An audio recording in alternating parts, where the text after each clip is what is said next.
सर्वपितृ अमावस्या पर सभी पितरों का श्राद्ध किया जाता है, लेकिन इस बार अमावस्या पर सूर्य ग्रहण है।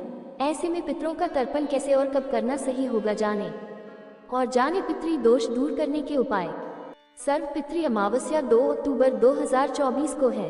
पितरों के श्राद्ध कर्म के लिए ये दिन सबसे महत्वपूर्ण माना जाता है। इस दिन किया गया तर्पण पिंडदान पूर्वजों को मोक्ष दिलाता है, उनकी आत्मा को तृप्त करता है। सर्वपितृ अमावस्या के दिन उन सभी का श्राद्ध भी किया जाता है जिनका श्राद्ध करना किसी कारण के छूट जाता है या जिनकी मृत्यु तिथि याद ना हो। इस बार सर्वपितृ अमावस्या पर सूर्य ग्रहण का साया मंडरा रहा है।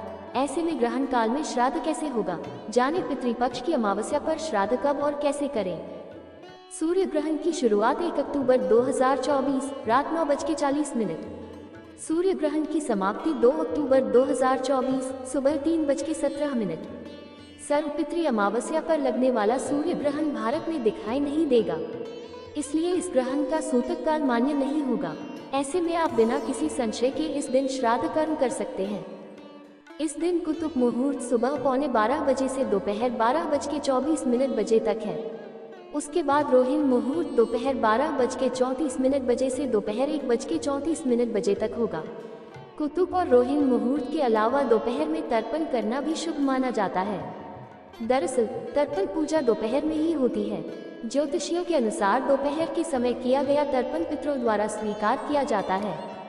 सर्वपितृ अमावस्या में तर्पण का मुहूर्त 2 अक्टूबर को दोपहर 1:21 से अपराह्न 3:43 बजे तक है। अमावस्या पर किनका श्राद्ध करते हैं। सर्वपितृ अमावस्या के दिन सभी पितरों का श्राद्ध करना शुभ होता है। जिन लोगों की मृत्यु तिथि आपको ज्ञात नहीं है, उनका श्राद्ध भी सर्वपितृ अमावस्या के दिन किया जा सकता है। तर्पण करने की विधि। आप जिस स्थान पर तर्पण करने जा रही हैं उसे गंजल से शुद्ध करें। इसके बाद एक दीपक जलाएं। आपको जिस व्यक्ति का तर्पण करना है उनकी फोटो चौकी पर स्थापित करें। मंत्रों का जाप करके पितरों का आह्वान करें। सर्वपितृ अमावस्या पर पितरों पर को तर्पण करने के लिए पीतल या स्टील की परात लेकर उसमें जल, थोड़े काले तिल और दूध भी डाल लें। परात और अन्य खाली बर्तन को अपने पास रख लें। इसके बाद दोनों हाथों के अंगूठे और तर्जनी उंगली के मध्यम दूरवा या कुछ लेकर अंजलि बना लें, यानी दोनों हाथों को मिलाकर उसमें जल को भर लें। अब अंजलि से भरा हुए जल को खाली बर्तन में डाल दें। खाली बर्तन में जल डालते समय पितरों के लिए कम से कम 3 बार अंजलि से तर्पण करें। इस तरह आप सर्वपितृ अमावस्या पर घर पर ही तर्पण कर सकते हैं। इस दौरान तर्पयामि मंत्र का उच्चारण करें। पिंड बनाएं और फिर उसे कुश पर रख के जल से सींचें। पितरों व पूर्वजों को उनके प्रिय भोजन का भोग लगाएं। पितरों को श्रद्धांजलि अर्पित करें। पशु पक्षियों को भोजन कराएं।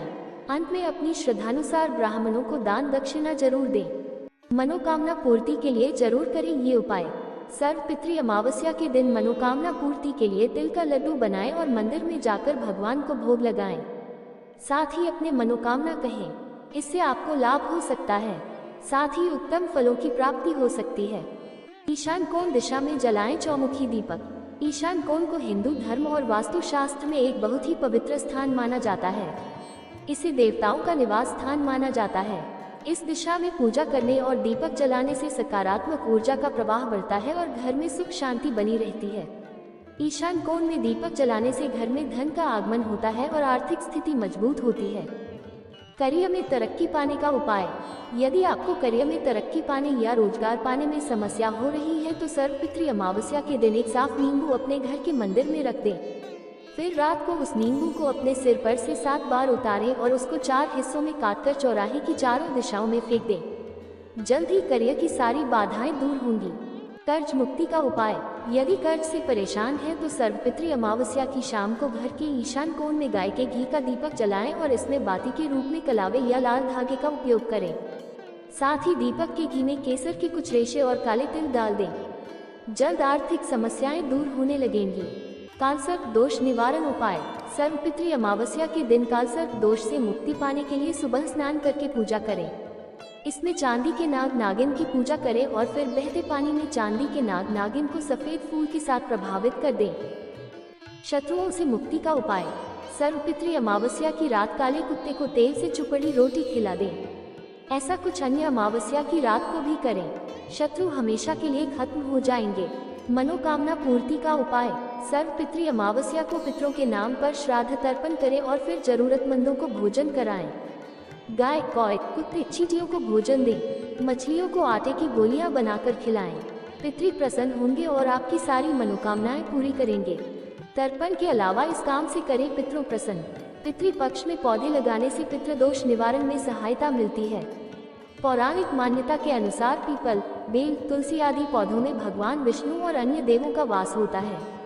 मान्यता है कि सर्वपितृ अमावस्या पर तर्पण के अलावा अगर नदी किनारे, मंदिर या किसी तीर्थ स्थान पर आप ये पौधे लगाते हैं तो पितर प्रसन्न होकर खुशहाली का आशीष देते हैं।